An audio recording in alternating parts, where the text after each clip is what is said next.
Hey family, Eve here. So family, today the video that I'm going to do for you guys, I'm going to title it The Difference Between the Israelites and the Israelis. The true chosen seed, the ones who did Jesus come to save? Really, that's what I really want to title it. Who did Jesus come to save? But before I get started, I want to give all praise, honor, and glory to the Father, the Son, and the Holy Spirit. So let's get started. So who is the real Jew? The chosen people of God, being that they both of Abraham's seed. So let's read what God tells Abraham about the Israelite in the book of Genesis, chapter 15, verses 13 through 16, and it says, 13 says, and he said unto Abram, know of a surety that thy seed shall be strangers in the land that is not theirs, and shall serve them, and they shall afflict them 400 years. And also the nation whom they shall serve will I judge, and afterward they shall come out with great substance. 15 says, and thou shalt go to thy fathers in peace, and thou shalt be buried in a good old age. 16 says, but in the fourth generation they shall come hither again, for the iniquity of the Amorites is not yet full. So that's God talking about the Israelites. Now let's see what he says about the Israelis. John 8 and 33 says, let's see what John 8 and 33 says. Okay, it says, 8 and 33 says, and it says, this is what they say to Jesus. Jesus says to them, 38, 32 through 34, I'm sorry. And it says, John 8, 32 through 34 says, and ye shall know the truth, and the truth shall make you free. Let's go to 31 first. It says, 31 says, then Jesus said to those Jews who believed on him, if ye continue in my word, then are ye my disciples indeed. 32 says, and ye shall know the truth, and the truth shall make you free. 33 says, they answered him, we be Abraham's seed, and we were never in bondage to any man. How sayest thou, ye shall be made free? Jesus answered them, verily, verily, I say unto you, whosoever committed sin is the servant of sin. So right there in verse 33, John 8 and 33, they says, the Israelis, or the Jew, says, they answer him, we be Abraham's seed, and we were never in bondage to any man. How sayest thou, ye shall be made free? They saying to Jesus, how you going to say we be made free when we were never a slave? But God told Abraham that his seed was going to go into slavery for 400 years. And that when that 400-year period was up, he said in the fourth generation, they shall come back hither again.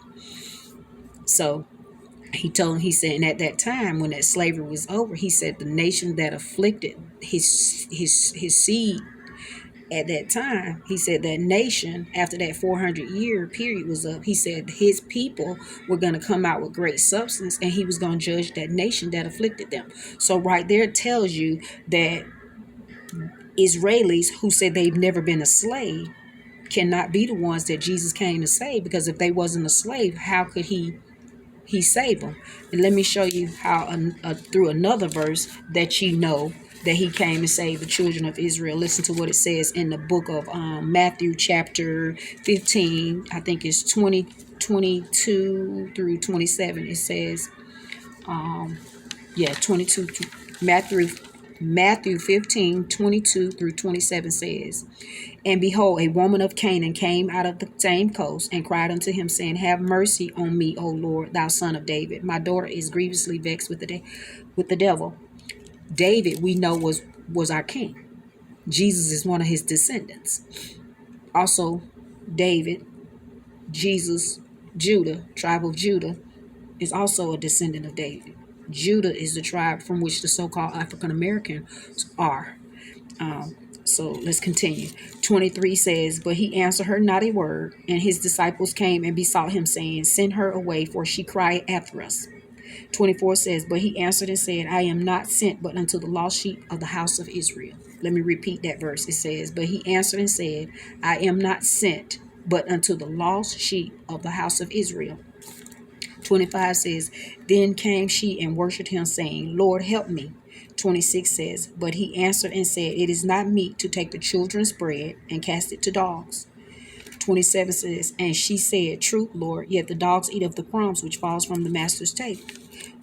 There's two clues in that verse. 26 is two clues. It says, and he answered and said, "It's not meet that to take the children's bread." Children is the children of Israel. Their bread, meaning their blessings. God blessed them. And then he said, and cast it to dogs. Dogs, God referred to dogs in the Bible as the Gentiles. Anybody that's not an Israelite is considered a Gentile. Because guess what? Gentiles are anybody that was not chosen by God. The children of Israel was chosen by him. So Gentiles, when he say cast to the dogs, that's anybody that's not an Israelite. Israeli is not an Israelite. Israel, the name of Israel came to be because of Jacob, our forefather. Jacob was, his name was changed to Israel when he wrestled with the angel in the book of Genesis. Go to the book of Genesis and look it up. Jacob wrestled with an angel. Is it Genesis? It yeah, I think it's Genesis. He wrestled with an angel, and he said he fought with that angel. He saw God, he won with God, and he prevailed. And his name was no longer Jacob, it became Israel. His descendants are known as the children of Israel. That's who Jesus said he came to save. He said he came to save the lost sheep of the house of Israel. Not Israeli, because they took that name. Let me show you another way how they took the name, and they're not the actual true Jew. They're not even Israel.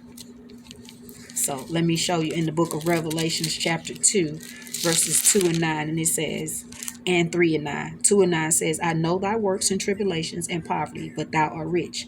I know the blasphemy of them which say they are Jews and are not, but are of the synagogue of Satan." Who worship in a synagogue? Who worship in a synagogue?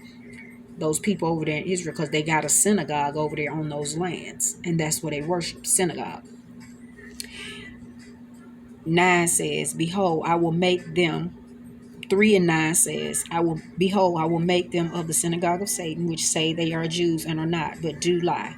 Behold, I will make them to come and worship before thy feet, and to know that I have loved thee." Let me show you two things with that. It says the synagogue of Satan, meaning when Jesus said in Matthew 15, was it Matthew 15, 27, 22 through 27, when Jesus told him, he said, when you do sin, you become a servant of sin. He's telling them they worship the devil. Their father is the devil. He told them that when they do sin, they become the servant of sin, meaning they become a servant of the devil. Right there it says in verse Revelations 3 and 9, it says, "And I will make them," he said, "Behold, I will make them of the synagogue of Satan," meaning they serve the devil in their synagogues. See, you see them clues? Jesus told them they are servant of sin, meaning they serve the devil. And right there in chapter Revelations 2 and 9 and 3 and 9, God said they are of the synagogue of Satan, meaning that they serving the devil. They are servants of the devil. And they are the servant of the devil because of their beast system. Yeah. So when they began to serve the devil, they created this system, the whole beast system, the mark of the beast. All those nations that received the mark created this system to keep the children of Israel enslaved, the Israelites enslaved. See, it says I've said all of that to you in just those few verses that I read, how they were going to go into bondage, and the nations that kept them enslaved or that afflicted them, God said he was going to judge. That's what's happening right here at this time. Their whole beast system is collapsing. That's why you got deportation. These people are being deported off these lands that God said that great substance he was going to give the children of Israel when they came out of slavery. That's what happened. That deportation,